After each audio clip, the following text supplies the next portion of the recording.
So first of all, welcome everybody. Yay, big round.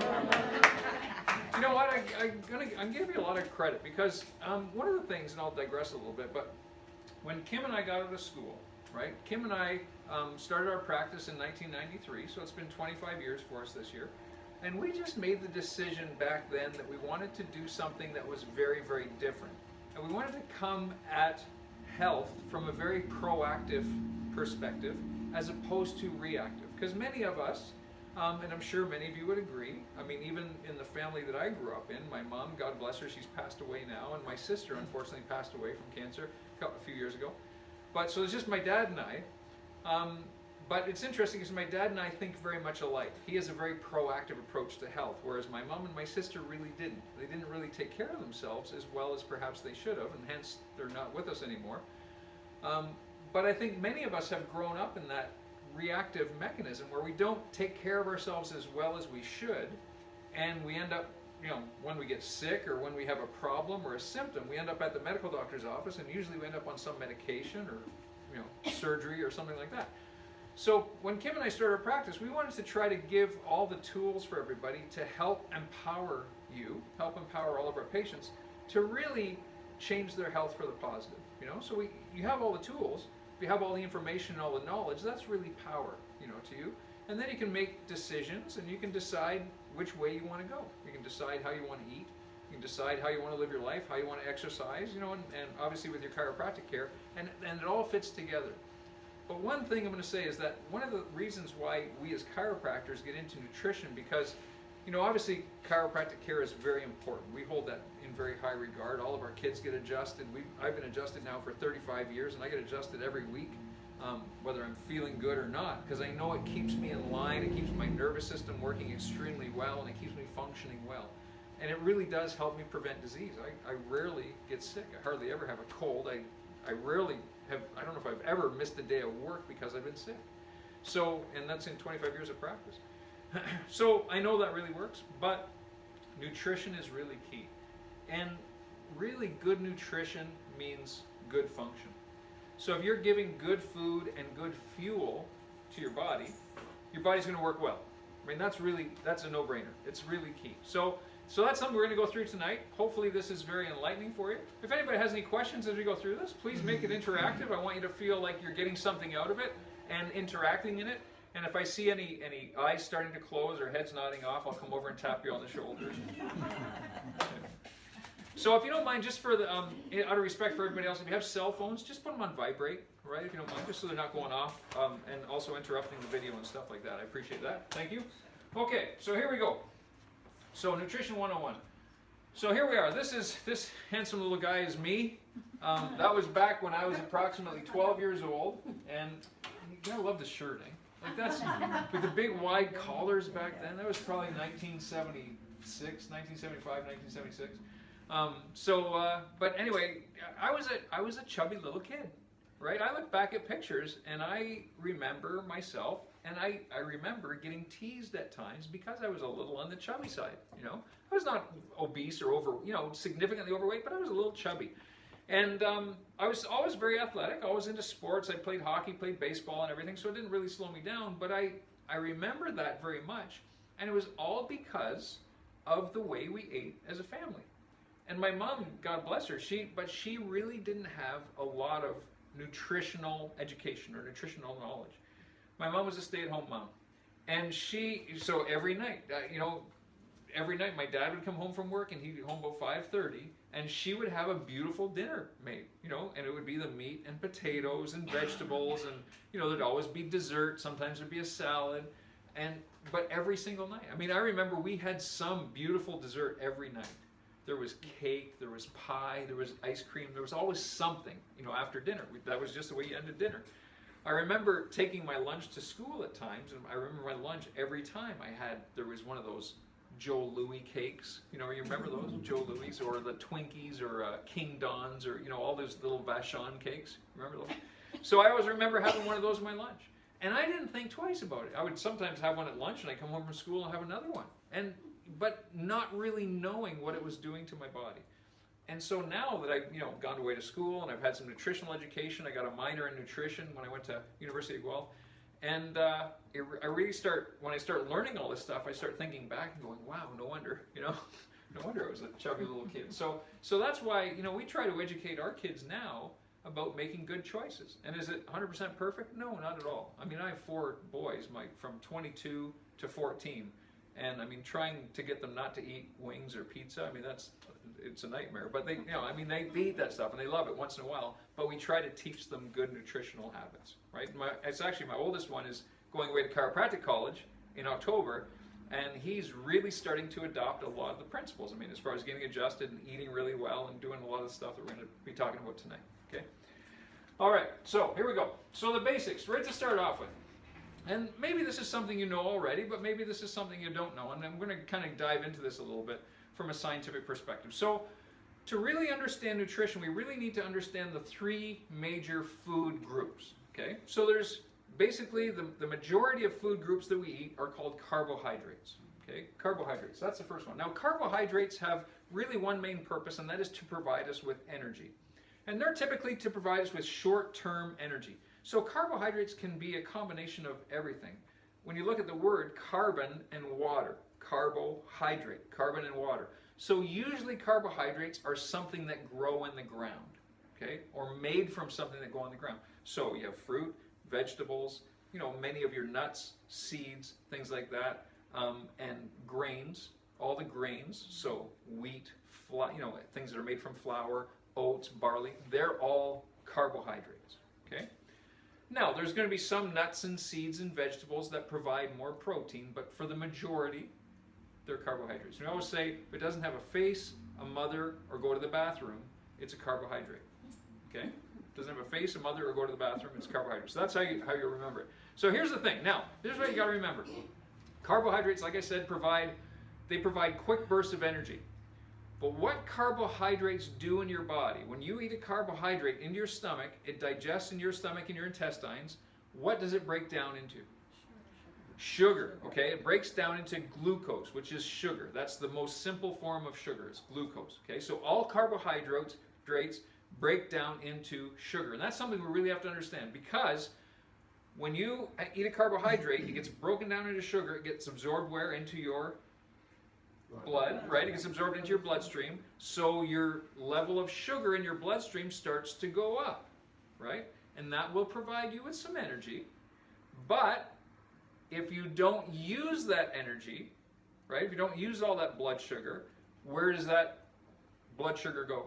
It gets stored in the cells as fat. Exactly. It gets stored in the cells as fat. So too many carbohydrates, very simple, make you fat, right? Too many carbohydrates make you fat. Not to mention, when carbohydrates go into the bloodstream and cause a rise in blood sugar, what's the organ that combats blood sugar? The pancreas, exactly. Wow, good guess. Way to go. So yeah, so the pancreas combats blood sugar. Now, if we're eating a diet that's really high in carbohydrates, what happens is we're putting all kinds of stress on our pancreas, and if we do that for months or years, what's the disease that goes with that? Diabetes, exactly. So you see all these people in their 40s, 50s, 60s with type 2 diabetes, which is completely nutritionally induced.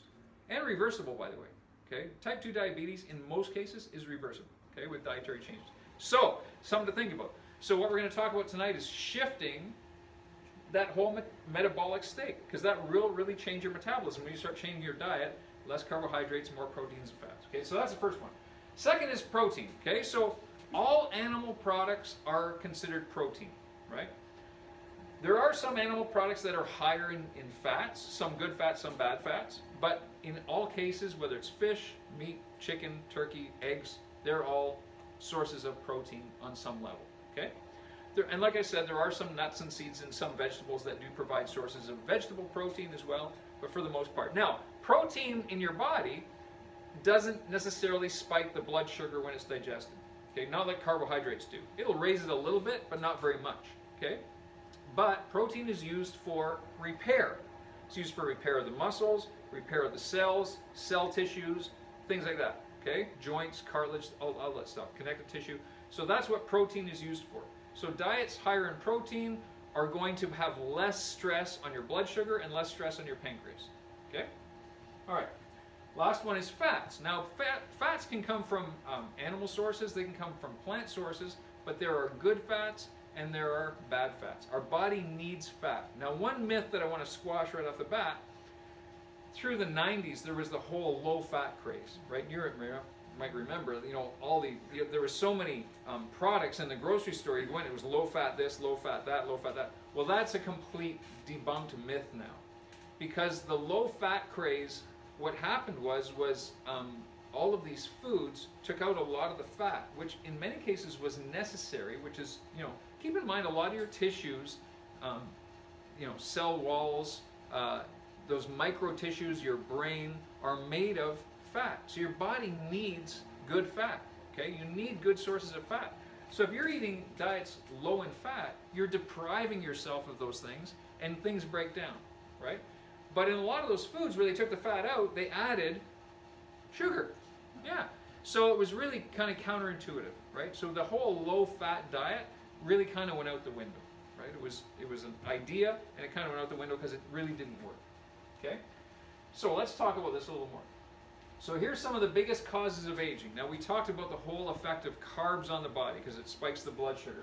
But I tell you what, people that have diets higher in carbohydrates, if you're eating a lot of carbohydrates, especially grains, flour, baked goods, or refined sugar, you will have a lot of health issues. Heart issues, joint issues, arthritis, inflammation. It is, bar none, one of the worst things that can affect human health and longevity. Quality of life as you get older, okay? So if you're eating a diet high in carbs, now's the time to start addressing that and say, okay, I need to start shifting things around because your body's going to be constantly inflamed. That's what sugar does. Carbohydrates will inflame your body. They'll inflame the tissues around your heart, your lungs, your breathing, your organs, and all of your joints, okay? Not to mention achy muscles too, because you're really inflamed. Being overweight. So one thing that we really need to manage, especially as we get older, is we need to manage our weight. And I want you to think about something. I have an aunt who's in St. Joe's Life Care, and I take care of her. I'm her power of attorney, and I go see her at least once a week. I'm in there, and I, make sure that everything's going well, and sit and visit with her. Aside from her memory, she's in great shape, and she's always been the same body shape as long as I've known her, and I've known her since I was a baby, but her body shape has never changed, and I give her credit. So she's 97 years old. But I look around that nursing home, and I see many of the people in there are sitting in wheelchairs. Their health is really gone before their life is ended. They, as my dad calls it, he says, he goes, you die before you stop breathing. Really, that's really what it is. But how many, when you think about it, how many people over the age of 80 do you know that are obese? Not many. Not many, right? They don't make it, they typically don't make it to 80, right? So that's really something to think about. So if you really want good quality of life, good longevity, this is absolutely something we need to start changing now, okay? Making some good changes.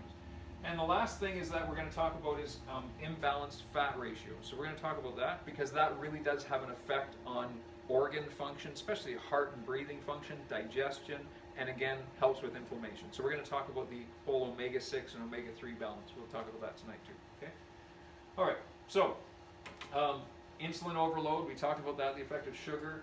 Leptin resistance, which is another hormone which regulates fat, okay, and helps your body burn fat.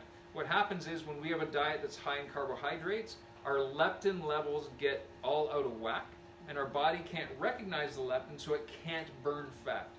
And this is why I say when we start changing our diet, and we're going to talk about this a little bit tonight, and we talk about this in detail in Nutrition 102 in September, in next month's seminar. But we'll really teach you how to start eating to change your hormones and change your metabolism, right? And a very detailed way on how to do that. And it's amazing the effect it has on your body. Not just in your weight loss, because that's a nice side effect, but your energy levels, the way your body feels, the way your joints function, the strength of your muscles. It's really amazing what happens. We've seen so many people go through it. So definitely come to, if stuff we talk about tonight resonates with you and you like what you hear, come to 102 because it'll give you that much more empowerment, okay? Excess cortisol, which is the stress hormone, and all these things, like I mentioned, lead to high inflammation, okay? All right, so we're going to talk about, we'll go through, and this might be a little sort of depressing for some of you. We're going to talk about the terrible 10, okay?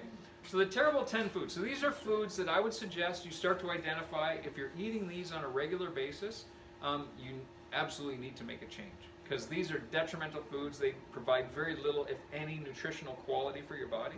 And that's one thing I want to stress, is that when we talk about nutrition, we're not talking about diet, right? We're not talking about losing weight, or shedding pounds, or looking better in your Speedo or your bikini, right? You know what I'm talking about, Bob, right? Yeah, okay, right. So, no, but in all seriousness, losing weight is a nice side effect of putting good nutrients into your body. So really what we're trying to get at is we're saying we want to talk about getting a good nutrient balance, right? And that's really what we're after. So we're going to eliminate the foods that are not giving us good nutrients. So here we go. Here's the terrible 10. So number 1 on the list is caffeine. Okay, how many people drink coffee or tea? Like caffeinated? Okay, yeah. And I'm going to say I do too, right? But here's the thing with caffeine. Caffeine, it will have an effect on your heart on some level, because it does stimulate the heart to pump faster. Okay, number 1. And that's a mild effect. It's not really, there's a lot of people in their 80s and 90s that still drink coffee. My aunt in the nursing home being one of them. She still loves her coffee and she drinks her coffee. But here's the thing with coffee.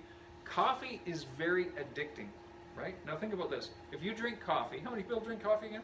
Okay, so yeah, at least 8 or 9 hands go up, yeah. Typically, if you drink coffee, and let's say you drink 1 a day, it's usually 1 every day. It's very rare that you would drink one day and then 4 or 5 the next day. Am I right? And usually the other thing is it typically at the same time of day, right? Usually if you drink it first thing in the morning, every morning, same time, you're going to have that coffee. If you drink another coffee at 2 in the afternoon, typically around that same time, you're craving another coffee. Because caffeine really affects what's called your circadian rhythm, right? Your daily rhythm. And it will do 2 things. It causes your body to become very fatigued because it dehydrates your body. So in other words, coffee causes vasoconstriction, right? So in other words, the arteries get narrow, and that causes your body to lose water, right? So you become dehydrated. So not only do you have to run to the bathroom more often, right? But you have to drink more water to rehydrate yourself. And when you're dehydrated, a couple things happen. You get really fatigued, you get really tired, you have a hard time getting through the day. So coffee might give you that initial boost, but typically a couple hours after that, you have a crash, because your body's digesting and getting rid of that caffeine, but you're also dehydrated as a result if you haven't put more water in, okay? And the other thing it does is, because it lowers the amount of blood volume, because it vasoconstricts and you end up flushing that water out, or excreting that water out, it causes a lot more platelet clumping. So your chances of having a clot or atherosclerosis are higher with coffee. The other thing that coffee does is it's very acidic, right? And when your body becomes more acidic, you're more susceptible to allow cancer cells to grow in your body. Okay, and we're actually going to talk about that in detail at our dinner coming up in September. The end of September we have our dinner. Many of you have come out to the dinners, but our topic for the end of September is cancer. And we're going to talk about all the relationship there as far as nutrients and how your body becomes acidic or alkaline. Okay, but coffee causes a lot of acidity, right? So I would say if you're drinking more than, say, 1 or 2 caffeinated drinks a day, that could be a combination of coffee, tea, or pop, and we'll talk about pop in a minute. You got to get rid of those. So caffeinated drinks, you got to lower them down. And I'll drink 1 coffee a day, but I try to keep it at that. Okay. Excuse me. Yeah, sure, Ken. How often, how much of what you've just told us about coffee applies to tea? Yeah, same thing. Yeah, tea actually, in many cases, tea has a higher potency of caffeine than coffee does, right? So you have to be really careful with caffeinated tea. Herbal tea is fantastic. Herbal tea rehydrates your body. So naturally, herbal tea, they're naturally decaffeinated. They're not chemically decaffeinated. And here's actually another thing too, and you just reminded me of something. So my suggestion would be don't switch to decaf coffee, because decaf coffee is chemically decaffeinated. So they actually add something to take the caffeine out of the coffee, and they add something called alkaloids, right? Now, alkaloids are a depressant on your central nervous system, and they've actually been shown to cause emotional depression.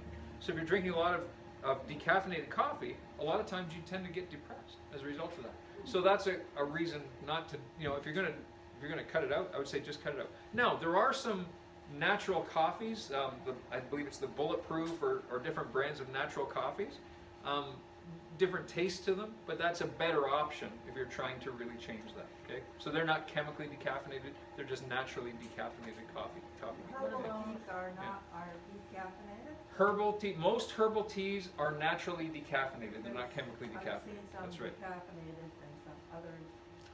No. If it says decaffeinated on the label, it's probably been chemically decaffeinated. Like green tea, for example, is naturally caffeinated. It has caffeine in it, and you can get decaffeinated green tea, but that's not a good choice, right? So I would say a lot of the herbal teas, like for instance, if you're going to a peppermint tea or something like that, they don't have any caffeine to begin with, so they don't have to chemically decaffeinate them. Okay? Yeah.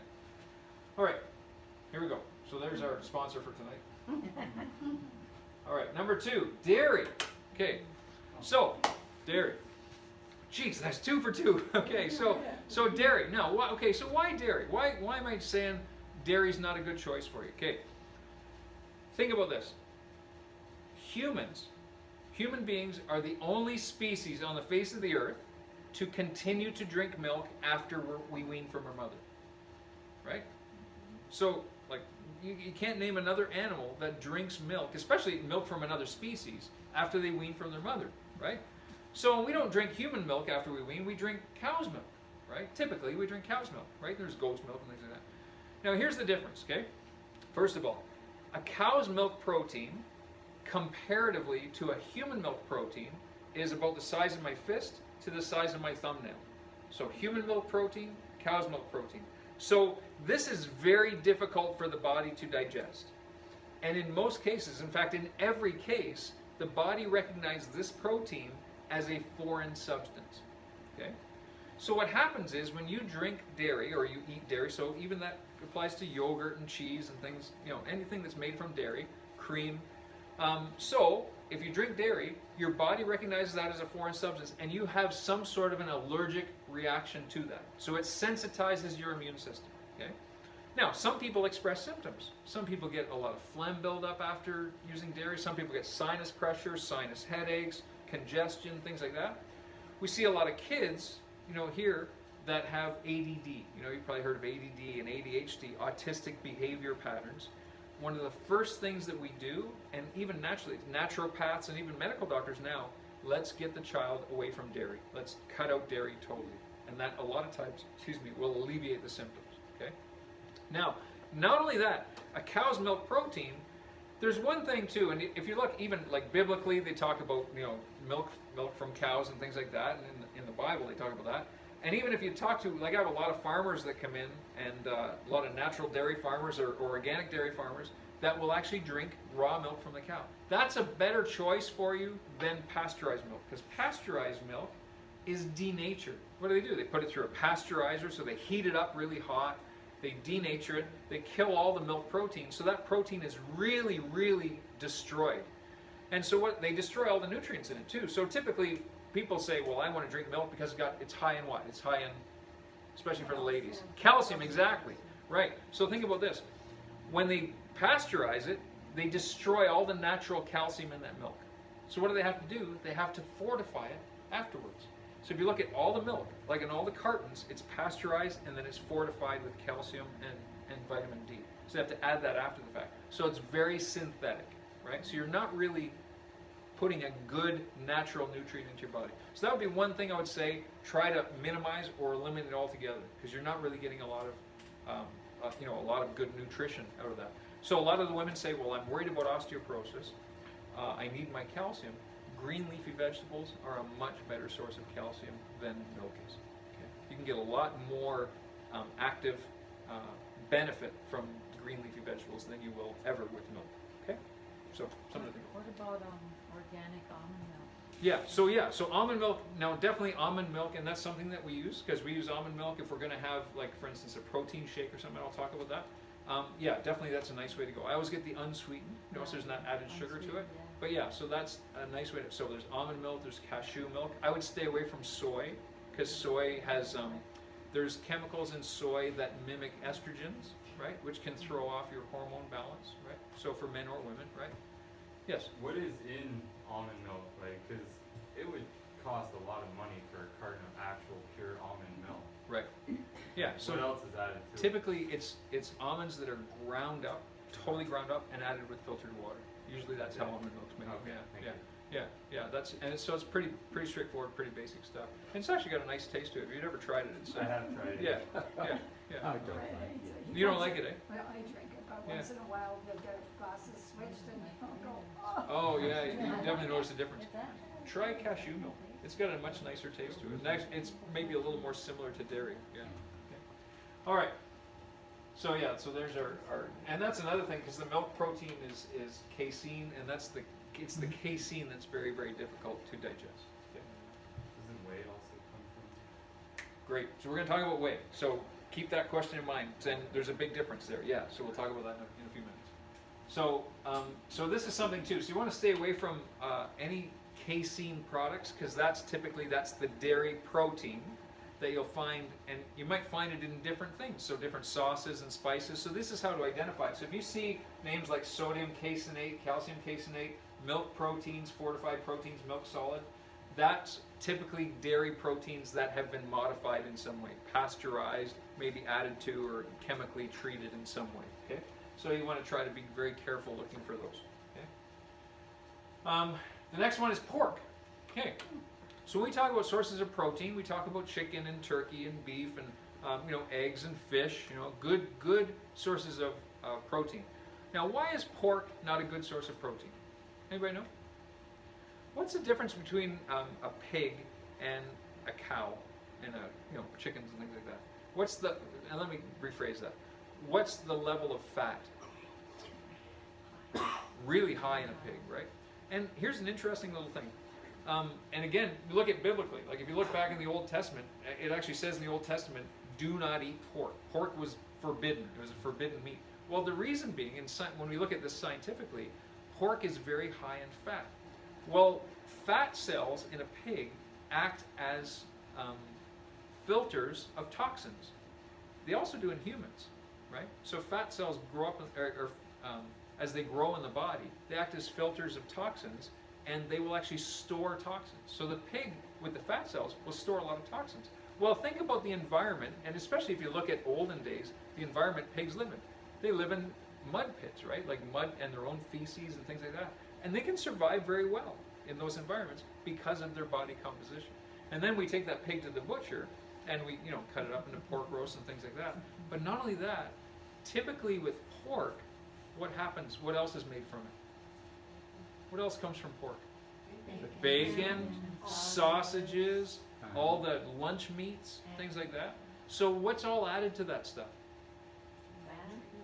Exactly, nitrates and salt and all kinds of spices and MSG and all these things, flavoring things, right? So pork is typically not a very healthy meat. Not to mention, obviously the stuff that's added to it afterwards. So it's not really a good source of protein for your body. Your body doesn't recognize it as the best source of protein. So I would say if you're going to eat pork, very sparingly, right? And try to stay away from all the modified pork, like the bacon and sausages and things like that. Very, very minimal.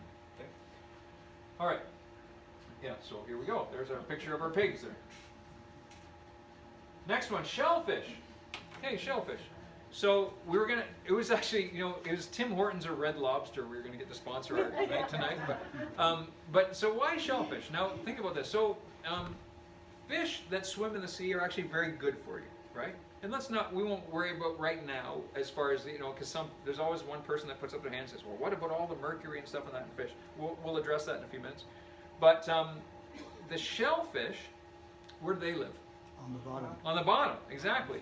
So the fish that swim in the sea, they do their thing, and they eat and whatnot, and then where do the droppings go? And what cleans up the bottom, right? The shellfish. Shellfish are very, very toxic. And it's interesting because, and many of you may know people that have a shellfish allergy, right? They get so they get in contact with shrimp or mussels or, those types of shellfish, and they have an anaphylactic reaction. Right, so shellfish is a very toxic type of food. So that big shrimp cocktail that you have at Christmas time, if you're going to do stuff like that, I wouldn't do it on a regular basis. It's not really a good source of nutrition for you. Okay. All right. Yeah, there's our, isn't that beautiful too? It looks so nice, doesn't it? So we just said, we already talked about with the pork, nitrate and MSG rich foods. So MSG is interesting. So MSG is monosodium glutamate, right? And you'll find MSG hidden in a lot of different foods, from spices to flavorings to different types of meats and lunch meats and things like that. But MSG is a really detrimental spice because what happens is MSG gets absorbed in the body. It gets absorbed very, very quickly. So it's absorbed in the very first part of the stomach, and it absorbs quickly into the bloodstream and goes right to the brain. Well, it's called an excitotoxin. Well, there's another excitotoxin we'll get to, and that's aspartame. So those two chemicals are both excitotoxins because what they do is they actually stimulate brain cell action. So, and it's actually been measured on EEGs. There's actually been studies done where they put EEG on somebody and measure their brain waves and then feed them MSG or feed them aspartame, and you can actually see the brain waves start to just fire like fireworks in the sky, And so what happens though, if you're eating a lot of MSG, those brain cells tend to burn out. They burn out very quickly. And what happens when they burn out is that the brain will start to rewire. It tries to rewire and repair things by creating, so if I can't get, down Brand Ave, I might have to take a side street.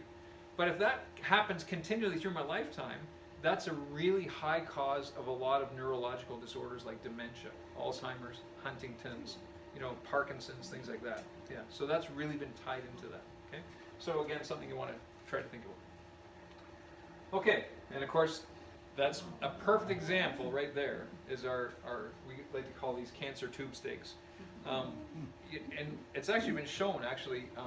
Diets high in sausage and hot dogs lead to different types of cancers, especially leukemia. Leukemia is a very highly related cancer related to hot dogs. Yeah, go figure. What about So- a beef hot dog?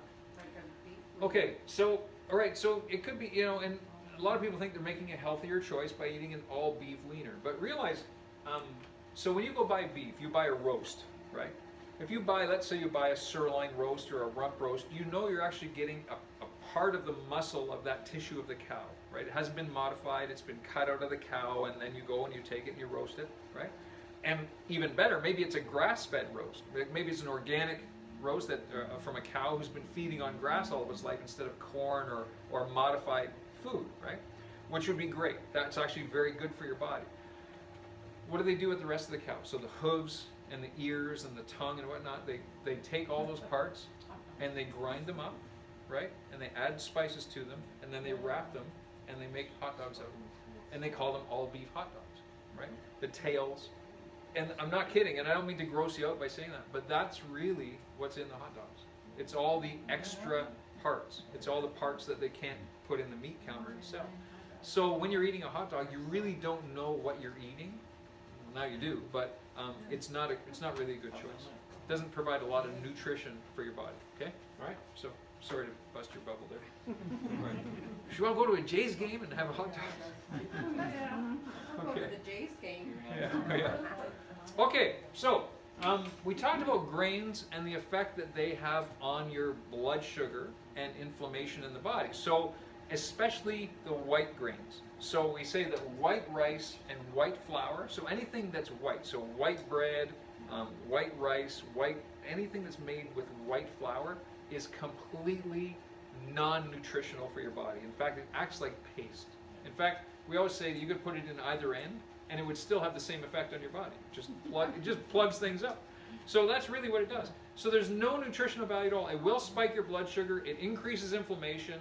It's not a good thing. So I have my picture here of Wonder Bread, and if you're still buying white bread, that's something I would suggest changing right away. There's absolutely zero nutritional value in white bread, and they called it Wonder Bread because they can put it on the shelf and they wonder why it's still fresh 3 months later. That's why. There's so many chemicals and just non-nutritional products in that. Okay. All right. So anything white, you want to stay away. Now, what about grains? Now, and a lot of people will ask, well, what about gluten-free? Okay, so don't be fooled. Okay, there's a lot of marketing that's and we get into this in Nutrition 102 actually. There's a lot of marketing that can really deceive the public. So you might see something that's gluten-free. Well, Health Canada only says a certain percentage of glutens have to be removed from that product to be gluten-free. So you still, if you're eating grains, you're going to get gluten. There's no grain really that's completely gluten-free. There's no product on the market that is absolutely gluten-free. So, and again, gluten is very highly inflammatory, very much spikes the blood sugar, will cause all kinds of issues. Okay? So gluten is often replaced too. When they take it out, they replace it with highly glycemic grains like starches, like white rice, white potato, and corn, right? Just to kind of replace it. So it's certainly not a healthy substitution. Now, I mentioned this earlier. Aspartame is very much of an excitotoxin, and that's something. So let's say, how many people drink pop? Okay, so yeah, Bob and Brenda, you drink some pop, and a few other people might drink pop. There's no nutritional value in pop. Nobody's ever died from lack of Coke or Sprite in their diet, right? There's no nutritional value there. You have to be really careful with pop, because if you're drinking regular pop, it's really loaded with sugar. So one can of Coke typically has about 9 teaspoons of sugar in it, roughly. Okay, so with the Coke syrup, right? So you can't imagine drinking the same amount of coffee and putting 9 teaspoons in there. There was a lady that used to work at Tim Hortons. She worked at the Tim Hortons over by Lowe's, and Beth was her name, and she was funny. She came in and she started working there. She goes, "Oh, I love working at Tim Hortons." I said, "So let me ask you, what's the funniest order that somebody has ordered at Tim Hortons?" She goes, "There's a guy who comes in every day and orders the number of the beast." What is that? She goes, 666, 6 creams, 6 sugars, and 6 little shots of coffee in a large coffee. Yeah, I said, "Are you kidding?" No, oh my gosh. She said, "I can't believe it," but yeah, so they do it. So yeah, but pop is the same thing. So you want to just stay away from the sugary pop. So, but switching to diet pop is not a good choice, because all diet pops, or most diet pops, are full of aspartame or some sort of synthetic sweetener, right? So you have to be really careful with that, because aspartame will affect your brain, and long-term use of aspartame can cause neurological issues. There was actually, the FDA years ago, this is going back in the early 2000s, suggested that they wanted to take aspartame off the shelf because it was so dangerous. And it was actually said that if they did that, there would be approximately 6,000 products in the grocery store that would have to be removed, and it would literally cause a stock market crash because there were so many products in all the grocery stores. So they said, well, we'll just put the warnings out there. Here's an interesting thing too. Nature recognizes what's food and what doesn't. So here's a sucker, obviously made with aspartame, okay? And you can see the ants don't even go to it. They don't even recognize it as something that's nutrition or food for them, right? They walk right around it. It's pretty amazing. We have another picture with some butter and margarine. We'll talk about that in a second. Yeah. So here's some sweeteners. Here's some options for sweeteners. So we've got the natural sweeteners, if necessary. If you really need sweeteners, natural is a good way to go instead of refined sugar. And then we have the good, the okay, and the ugly. So the natural sweeteners, instead of using white refined sugar, right, we can switch to raw organic honey. We can switch to natural maple syrup, not the Aunt Jemima stuff, not the synthetic stuff. In fact, if you look at a label of Aunt Jemima, when you start reading the label, there's no maple syrup in there at all. It's got corn syrup and it's got flavoring. That's it. It's not even anything from a maple tree. So, or coconut sugar is another one. So now the nice thing about some of these is that they don't spike the blood sugar as quickly as refined sugar will. They will still raise the blood sugar, but not as quickly. So it's not as much stress on your pancreas. Okay? Here's a really good option, is to start using stevia for your sweet. So if you still need to have a coffee or tea or something, herbal teas. I like to have a herbal tea and I put a teaspoon of stevia in just to sweeten it up a bit. Stevia comes from a plant, and so it's a very naturally made sweetener right from the stevia leaf, basically, right from the plant. It doesn't spike the blood sugar. It doesn't create any caloric distribution. It just provides a little bit of sweetness. Now, some brands have a little bitter aftertaste, which you kind of got to get used to, but it's really a nice alternative than using sugar. Okay, if you're trying to get rid of sugar. The next ones are xylitol, sugar alcohols like monk fruit sweetener, erythritol, mannitol, sorbitol. So some of those sweeteners, they're a better choice as well. So stevia would be the number one. Then these other ones, so the sugar alcohols and things like that. And again, they won't spike the blood sugar like refined sugar will. And then obviously the ugly ones are aspartame, sucralose, maltodextrin. You remember years ago they had saccharin? Remember that? Well, you remember, I don't know if you remember, but they took saccharin off the shelf. It was on the shelf for maybe 4 or 5 years, and they took it off the shelf because it was causing cancer in their test subjects, in rats and animals and things like that. So they said, okay, enough of this, we got to get this off the shelf. So saccharin is no longer even available. So yeah, try to stay away from those synthetic sweeteners. Ace sulfame potassium is another one. You know, the sucralose, the Splenda, you know, stuff like that. Equal, that's another one. We talked about white refined sugar, getting rid of that. So here's, you know, different types of sugar. So we have the granulated white refined sugar. Now, white refined sugar, the problem is too, and we talked about the effect on the body. It affects the joints, it causes a lot of inflammation, it spikes the blood sugar, stress on the pancreas, stress on the heart, and so on. But the other thing with white refined sugar, it's very, very addicting. Very addicting, you know? How many people have a sweet tooth? Right? So that's a sign that you are a sugar burner. Okay? You are a sugar burner. So in our next nutrition seminar, we're going to talk to you about how to change that. So you can actually change your metabolism, change your hormone balance to become more of a fat burner. And those, when you become more of a fat burner, those sugar cravings go away. You'll really start to gain a lot of lean physique, right? You'll start to notice your muscles a little more, and your energy levels will soar when you start to do this, and you won't have those sugar cravings. Okay, it's really amazing. So that's something that we talk about. That's something that I've done. I've gone through it myself, and we talk about how to do it and what you'll experience going through it. We've had many, many, many patients over the years go through that and get amazing results. You know, and a great side effect of that is obviously losing weight. But just from the nutritional aspect to your body and energy benefits to your body, it's so much nicer. So that's something to get. So there's different types of sugar. Obviously, the white refined is the worst. There's pure cane sugar and the turbinado sugar, but they still have quite an effect on what we call glycemic index, so spiking the blood sugar. Okay. So this is what I just mentioned, glycemic index. So this is something you'll hear this a lot. So this is very upbeat as far as nutritional talk lately. So you hear about glycemic index. Now, really, what it is in layman's terms, glycemic index means how quickly sugar gets absorbed into your bloodstream. So how quickly something will spike your blood sugar. So there's certain foods, when you eat them, they digest very quickly. Your blood sugar goes through the roof very, very quick. That's very harmful for you, okay?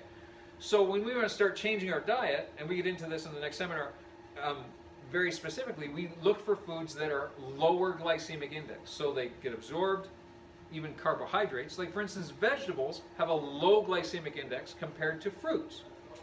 And then refined sugar has a very high glycemic index compared to everything else. Okay, so that spikes your blood sugar fast. Low glycemic index, like vegetables, especially green leafy vegetables, they raise the blood sugar, but they raise it very, very slowly. So your body has a chance to absorb it properly. You utilize it well, you know, and it doesn't create a lot of stress and tension and inflammation on the joints and so on. Okay? Deep fried fast foods. Okay, so if we're eating a lot of deep fried fast foods, typically deep fried and fast foods are made with very bad fats, because bad fats are cheap, right? They're very cheap, they're very readily available. And here's the other thing too, is that when you're eating a lot of fast food, they're made to have a long shelf life. We actually did an experiment years ago where we bought a McDonald's hamburger and French fries, and then just put it basically in its bag and stored it. And we used that thing for probably about 2 years to show to people the hamburger, the bun, the cheese, and the meat, not one bit of mold on it. It was hard as a rock. It went completely dry, but appearance-wise, it looked like it did the day it came out of McDonald's. French fries, same thing. So they're made in so much chemical. They're made with so many chemicals and so many preservatives, they don't even go bad.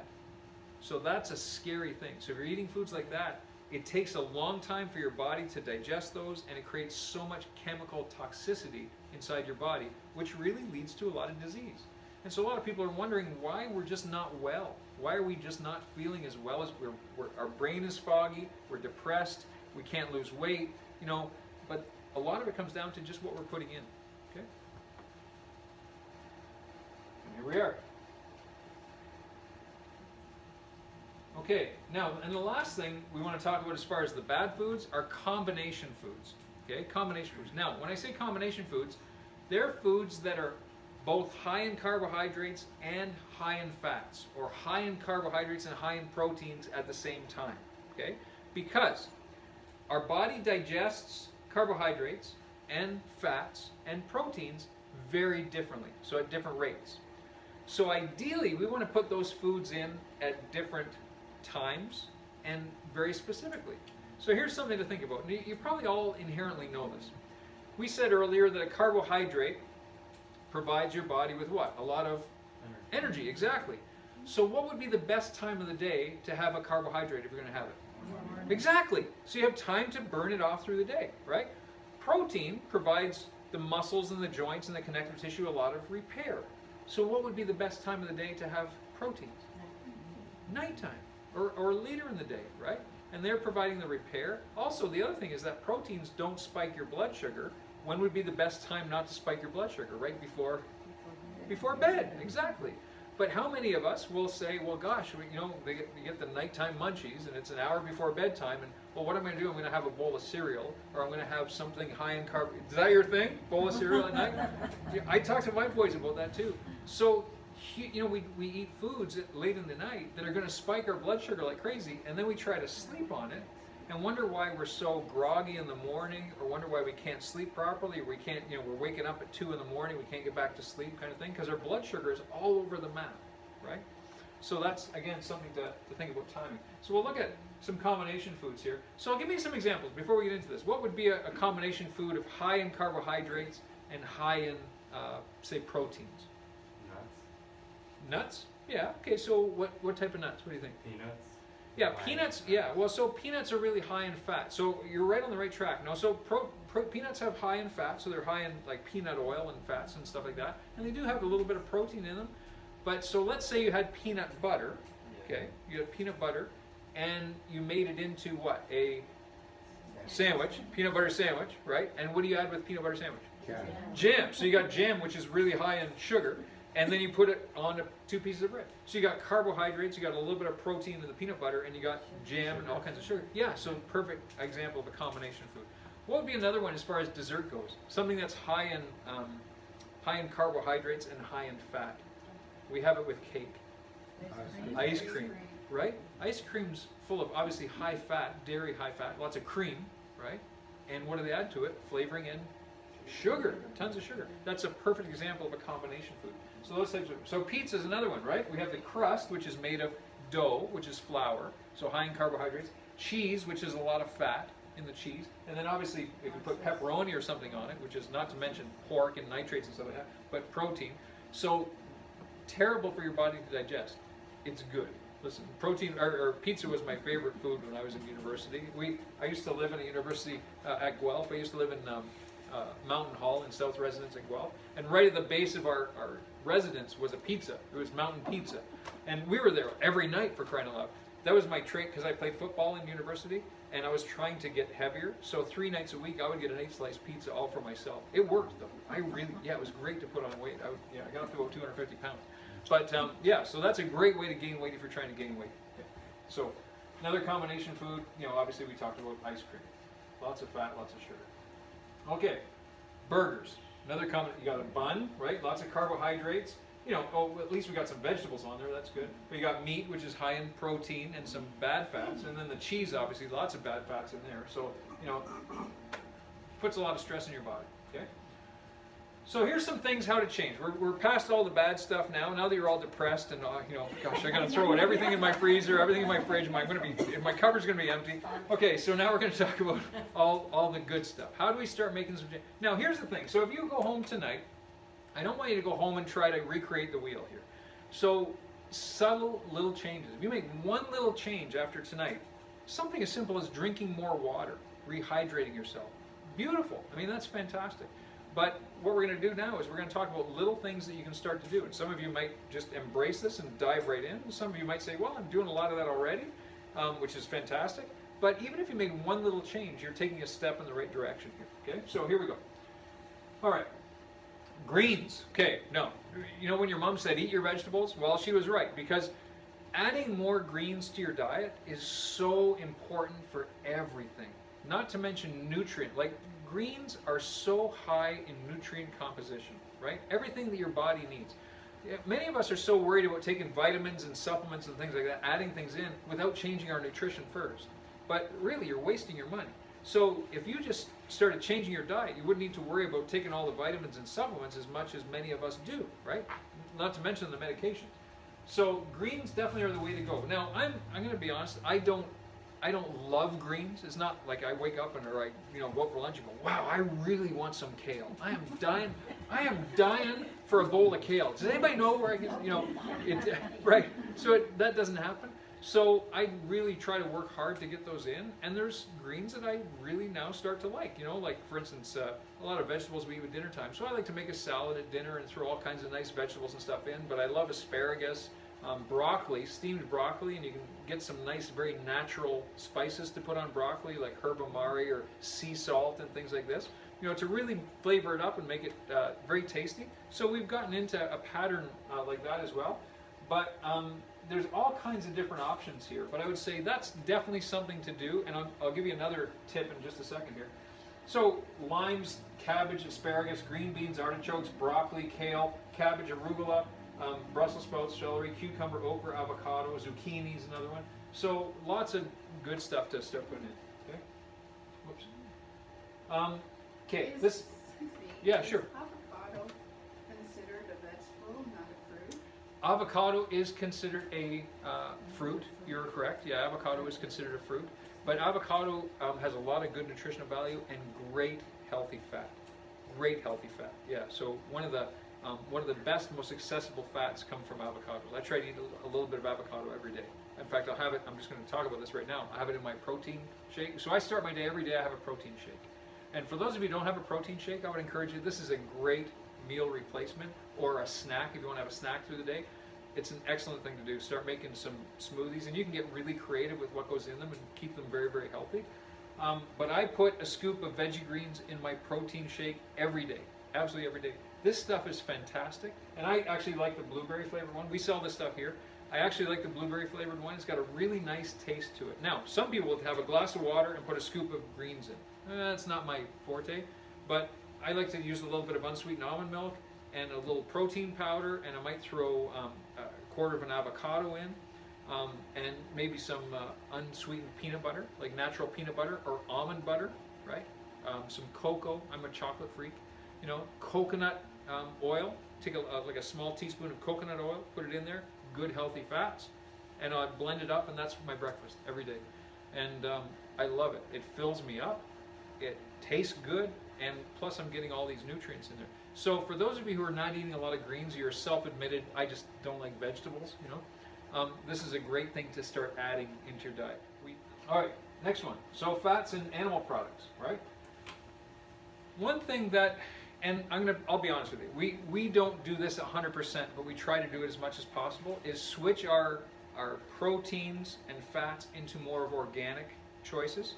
Grass-fed meat, free-range eggs, things like that. Now, like I said, we're not 100% on that, but anytime we get an opportunity to do that, like I said, I have 4 boys, and we easily spend $400 to $500 a week in groceries when all the boys are home. Easily, right? They eat like horses.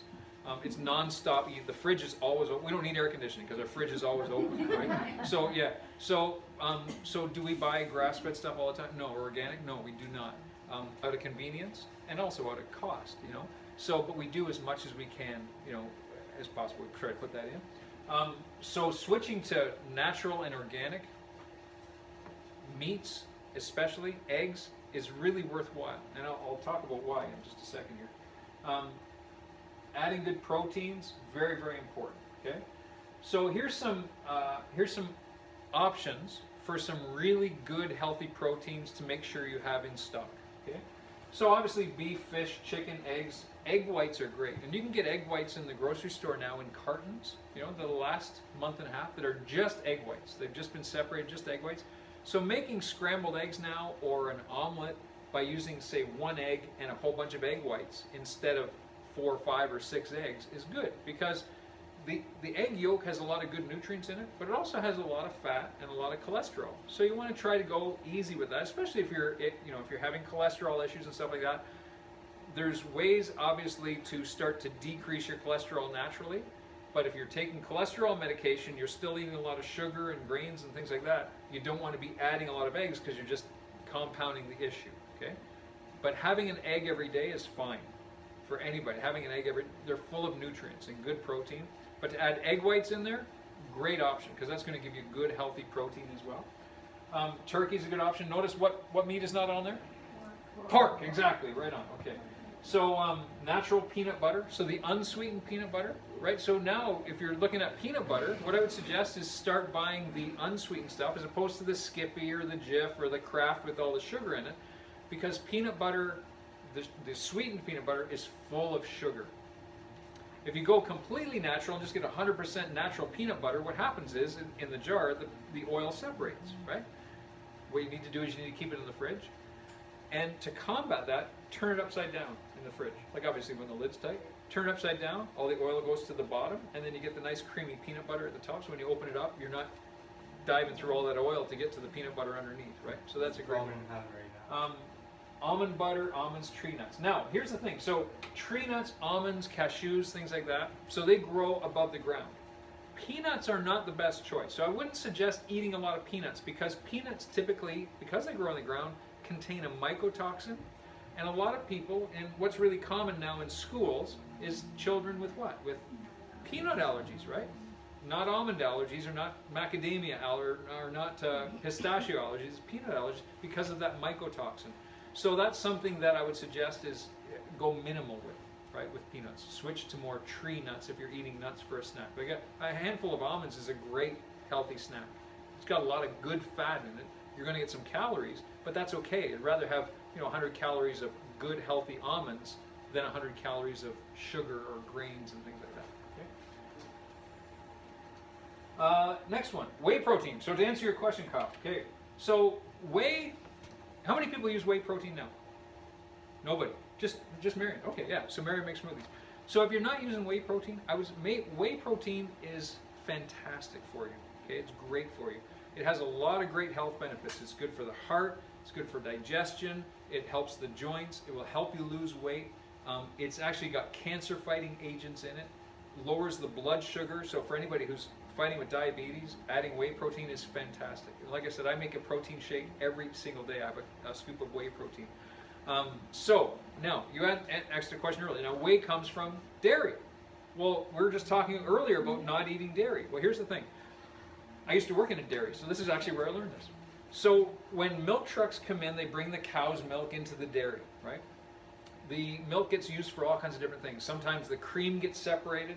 Sometimes the cream slurry goes to the cream cheese. They make cream cheese out of it. Sometimes the milk gets separated and goes and gets pasteurized and stuff like that.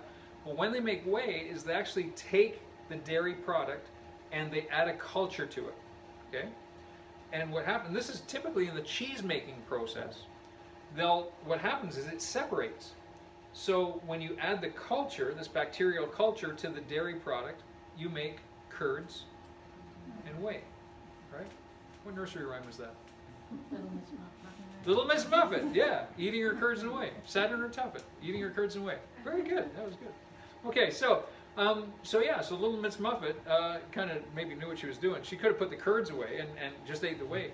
But what they used to do when I worked in the dairy is that they would take the curds and make cheese out of them, and they would take the whey and they would sell it to the farmers. And the farmers would use it to feed their pigs and feed their cows and stuff like that. But then the whole whey protein industry started, and what they did is they take the whey now and they dry it and they add flavorings to it. And so there's good quality whey protein and there's very poor quality whey protein. Now, here's the thing. Good quality whey protein typically comes from grass-fed cows, okay? Organic grass-fed cows, not cows that are farmed or fed a lot of corn. Because cows that are fed a lot of corn have very abnormal fat ratios. So if you're eating corn-fed meat that you buy just out of the grocery store, you're getting a lot of abnormal fat ratios. And we'll talk about that with the whole omega-3 and omega-6 ratios, okay? But organic grass-fed whey is fantastic because it comes from grass-fed cows and it's sweetened with stevia, okay? You're going to see whey on these shelves that's sweetened with sucralose, or it's sweetened with acesulfame potassium, some of these chemical sweeteners, which is not good for you. Now the whey protein, this is going to answer your question here. The whey protein is very different than the dairy protein. The whey protein, after it's cultured and it's separated, is very easy to digest, very digestible. Okay, so it's not like a dairy protein. It's not like we were talking about earlier. So it's very digestible. Your body recognizes it very easily, can digest it well, and it has a lot of great health benefit. So I would encourage you, if that's not something you're doing already, get some whey protein. I mean, we sell whey protein here. We sell from a company it's a Canadian whey. They bring it in from New Zealand, so it's all from grass-fed cows. We ship it in from Winnipeg, and it's stevia sweetened, right? So you can get whey protein. You can go to Walmart and get whey protein, but you obviously pay maybe half the price for it, but it's very cheap whey protein, and it's typically with chemical sweeteners, so it's made very inexpensively, so they don't have to charge a lot of money for it. Made from corn-fed cows, right? So that's something to really try to identify when you're buying whey. Okay. All right. So yeah, so whey's got all kinds of benefits. So losing weight, lean muscle, anti-cancer, lower cholesterol, asthma, lowering of blood pressure, reducing your risk of cardiovascular disease. Has a lot of great health benefits. Okay. So that's okay. Healthy fats. We want to talk about healthy fats. We're going to add good fats. Now remember, we said the whole low-fat craze back in the 90s, right? So when you're eating a diet full of bad fats, that's bad for you. Not only will that make you fat, but it's very bad for you. It causes a lot of issues. A lot of bad fats are very rancid. It causes free radicals. That's a precursor to cancer. Causes atherosclerosis, so hardening of the arteries, clogging of the arteries, platelet clumping, all kinds of problems that lead to heart disease and all kinds of disease. Okay? But good fats, on the other hand, do the opposite. They help your body function better. They create good cell walls. They create good arterial walls. They help clean out the lumen of the arteries. They help with brain function because, like I said, your brain is very much composed of fat and cholesterol. So we want to put good fats in. So adding good fat. So high-fat diets consisting of foods such as nuts, olive oil, coconut oil, fatty fish, eggs, and avocados. Those are all very good fats. Here's some of the benefits. They lower blood sugar, improve lipids if you're worried about blood, fats, and cholesterol and things like that. Aid absorption of vitamins. They increase your metabolism, decrease insulin resistance. So if you're diabetic, adding good fats is one of the best things to do. Increase the good cholesterol in your body, decrease inflammation, decrease cardiovascular disease, improve organ health, and adding good fats will actually help you lose fat. They'll help you lose weight. Okay. So here's what we talk about. Here's some of the bad fats. So anything you see that's hydrogenated, so hydrogenated oil, so margarine, things like that. You'll see, and even peanut butter, like the sweetened peanut butter, you'll see hydrogenated. The peanut butter that doesn't separate has hydrogenated oil. That's why they add it, so it stops that separation. So anything you see hydrogenated, that's something to stay away from, or partially hydrogenated. So cottonseed, soybean, vegetable oils, canola oil, not good oils to use, right? You might see autolyzed or hydrolyzed. Those are things to stay away from, okay? Trans fats, like the margarines and synthetic butters, they're not healthy foods. In fact, margarine itself is one molecule away from plastic. It's not even a food substance, okay? It's a man-made oil, and it has no nutritional component to your, putting it in your body. There's rancid vegetable oils like corn oil, I mentioned canola, or those simply labeled vegetable oils, found in practically if you look at crackers and breads and things like that, you'll see a lot of these bad oils, and that's one of the things to start to identify. Cookies and boxed foods. Fats in grains, especially the grain-fed meat, okay, bad fats. So you have acidic meat, which leads to an acidic body from grain-fed or corn-fed cows, okay. So switching from this type of oil to, like for instance, coconut oil, and I tell you what, the 3 oils to really add into your cupboard would be coconut oil. Look for extra virgin coconut oil, right? That's the coconut oil that actually smells and tastes a bit like coconut. There's modified coconut oils, and that will have, and you'll actually see it on the label. It has no coconut taste. Not as good for you. They're more refined. Okay, so but like extra virgin or regular coconut oil 100% organic. That's a great thing to add. And like I said, I actually take a teaspoon of oil and put that right into my protein shake, and it gives a nice little bit of flavor. It's good fat. It fills me up, and it's awesome. Some of the healthiest cultures in the world are cultures that have coconut as a staple in their diet, right? So that's something to really add in. The other two were olive oil. That's a good stable oil to use, especially extra virgin olive oil. Those are coconut oil and olive oil are good oils to cook with, okay? Because they're stable, they don't break down.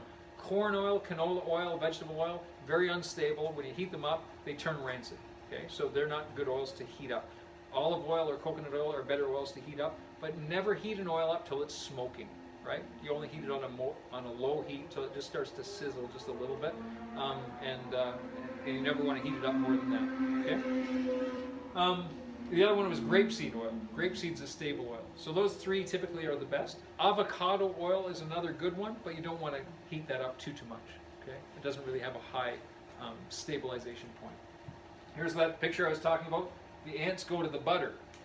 They leave the margarine alone. They don't recognize margarine as a food, but they accumulate all over the butter. Isn't that interesting how nature kind of has an inherent knowledge of really what's nutritious? Omega-3. So when we talk about good fats, so omega-3, you probably heard of omega-3 fats. Now, why are they so beneficial? Well, omega-3s are really necessary in your body, and the thing is, omega-3s, you really have to work in a standard Western diet, right? In our normal diet here in Canada, United States, you have to work hard to get omega-3s in. Omega-6s are pretty plentiful. Like in our foods, if you're just eating a standard Western diet, we get lots of omega-6s. So you don't have to worry about putting omega-6s in. Omega-3s you got to work to get in. So omega-3s are very high in these types of foods. So first of all, they have a lot of good benefits. So they will help with weight loss. They decrease your heart attack risk. They lower your triglycerides. They have a cancer-fighting effect. They'll decrease rheumatoid arthritis and inflammatory joints. So if you're having a lot of aches and pains, getting omega-3s in are really beneficial for that. We actually do a program where we help people to wean off of antidepressants. Okay? And so I would say if anybody's taking antidepressants, you're taking Lyrica, you're taking Cipralex or Effexor or any of those, Prozac, Paxil, those types of antidepressants, they're what we call serotonin elevators. That helps with mood. Okay? To wean off of those, I would never ever suggest anybody go cold turkey off those, because you will get rebound depression. Your body really reacts. So you have to really wean off. So we actually have a program where we help people to get off those over a long period of time. But one of the major things we do is we add omega-3s in right off the start. So even before you started decreasing medication, you add in omega-3s because that has such a benefit on just overall emotional well-being. Okay? So adding those in is really important. It helps lower stroke risk, and the great thing about that is it will increase your fish breath if you're eating a lot of like salmon oil and stuff like that. Yes? What are triglycerides? Triglycerides are the fat. So when you digest fat, it breaks down, absorbed into your bloodstream, and it turns into triglycerides.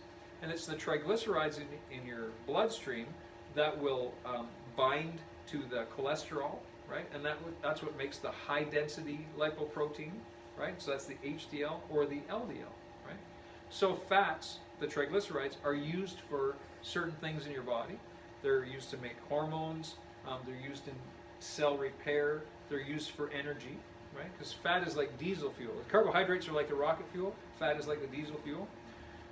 So you want to be putting good fats in for good results as far as those things go. Okay, so here's some of the best omega-3 sources. And like I said, we really got to kind of work to get these in. So flax and chia seeds are great. You can add those into protein shakes or put them on salads and things like that. If you're buying flax seed in the store, you have to grind it up to get the benefit out of it. So before you eat it, if you're just putting in the raw flaxseed on your salad or into your smoothie, typically a few days later it's going to come right out in the toilet. It doesn't really digest very well, but if you grind it up, it turns into a powder. Then your body can digest it much easier. Okay, flax and chia. So fish, especially salmon, full of omega-3s. Okay, salmon is fantastic with omega-3s. And again, and I mentioned earlier, some people are concerned because of the mercury content in salmon and things like that. Really, it's minimal. It's such a minimal effect on your body. I eat salmon as much as I can. I love it. Every time we go to a restaurant, if they have a salmon dish on the menu, typically I order salmon and vegetables. But salmon's great to put into your diet. one thing, and we always ask, when somebody asks me about the mercury content in salmon, I'll ask the same person, do they get a flu shot? I say, well, yeah. Well, have you ever questioned how much mercury is in a flu shot? Because it's about 100,000 times as much as what you would ever get in salmon, right? So that's, you got to kind of weigh out the pros and cons of all that, right? Okay, spinach and broccoli. So again, green leafy vegetables, squash, lettuce, avocados, Brussels sprouts, broccoli, and seaweed. Okay, lots of good omega-3 sources. They're also, omega-3 is also high in almonds and healthy nuts, things like that. And krill oil. So if you're not getting a lot of those foods in, you can supplement with omega-3 sources, and there's all kinds of different omega-3 sources, but I would suggest go for a good omega-3 or a fish oil to help put those into. And we talk about that in Nutrition 103 as well. Yeah? What about pumpkin seeds? They're very high Yeah, in fat. pumpkin seeds are great for you. Yeah, pumpkin seeds, sunflower seeds, things like that. I would say try to get raw But they're and also- unsalted. They're also very high in protein as well. Yeah, and that's So okay. would that be like a combination? No, because that's more of a natural type of food. It's the Okay. combination foods, like when you're starting to add like the grains and the sugars and all that Okay. stuff in it. Yeah. So that's a good question. Yeah. Okay. And the other thing too. So some of you may want some one-on-one help, right? You need some guidance or you need some accountability. So we do a specific nutritional program, right, for people who really want to make some change and have some accountability through making that change. So we charge $59 for a nutritional package. We do, what you'll do, the first thing is you get a package, and in that package you'll have a diet diary, and we get you to write that diet diary out for a full week, right? So you'd write it out for a full week, everything. You write all the details of all the food you're eating over that week, how you felt, any medications you're taking, any supplements you're taking. Then you bring it back in and we go through it. And then we sit down, we make an appointment, we sit down for 15, 20 minutes, we go through the details with you, and then we give you some guidance as far as these are types of foods we should remove, and these are some things that we should add in. We look at the supplements you're taking, we make some recommendations to say, you don't need these supplements based on what you're eating, and you should add these ones in based on what you're eating or what you're changing, right? So it's very, very specific for you. We do a weigh-in, and we check your body fat on our Tanita scale. We have a very high-tech Tanita scale, which actually measures body fat. It does a body fat analysis. It actually measures in all different parts of your body, so each leg, your arms, your trunk, and so on. And we can set goals on the Tanita scale of how much fat you need to lose. So it'll tell you how much weight you need to lose to get into a healthy fat range. So it's a really kind of unique. And then we'll do, with that $59 nutritional program, we do a follow-up, typically at the 1 month or 6 week mark, depending on how much time you need to make those changes. So then at least we know you're going in the right direction to give you some accountability, right? And most people that do that are going to lose, anywhere between 7 and 15 pounds in the first month to 6 weeks, just by changing their diet. Not doing anything different, just changing, adding some good fats in, adding some protein in, getting rid of the high carbs and stuff like that. So it's really, really eye-opening. So if you do want to do that, just let Ashley know. We can sign you up, and you don't have to do it tonight, but you can do that anytime. $59 to do that. So it's really a no-brainer. Okay. So we got a lot of neat stuff coming up. Has anybody been to a cooking class with Rebecca? Yeah, you have, Brenda? Yeah, and Heather. So we have a chef here, Rebecca, and she does cooking classes approximately once a month. And so she'll show you how to make some healthy dishes. And she's brilliant. She uses a lot of nice natural spices, all healthy foods, very low glycemic. It's very low carb or no carb recipes. And so what you do is you pay $5. Typically she limits it at 10 people. She takes that money, she goes and buys all the ingredients, shows you how to make the dish, and then everybody eats. So for $5 you get the cooking class and you get to eat dinner. It's really a no-brainer, and typically they always sell out. So I know there's another one coming up. I believe it's at the end of August, and I think there's a couple spots. Yeah, I think there's a couple spots left in that one, and then there'll be another one in September. But if you have never come to a cooking class and you want some more information or just some more ideas, it's a great thing to get involved in. Any questions? Well, you've been an awesome group tonight. Very attentive. Nobody fell asleep either. That's good. Well, Fred maybe a little bit drifted off. I'm just teasing. Oh no, I'm just teasing. No. So anyway, thank you. So we're here for you. We love the fact you get involved in this stuff. So please, use this as a resource. And if anybody wants any help or any advice on stuff, you're welcome to talk to myself or Dr. Vince, Dr. Kim. We're happy to help you out. Okay. All right, folks. Have a lovely evening. Yeah. Take care. Thank you.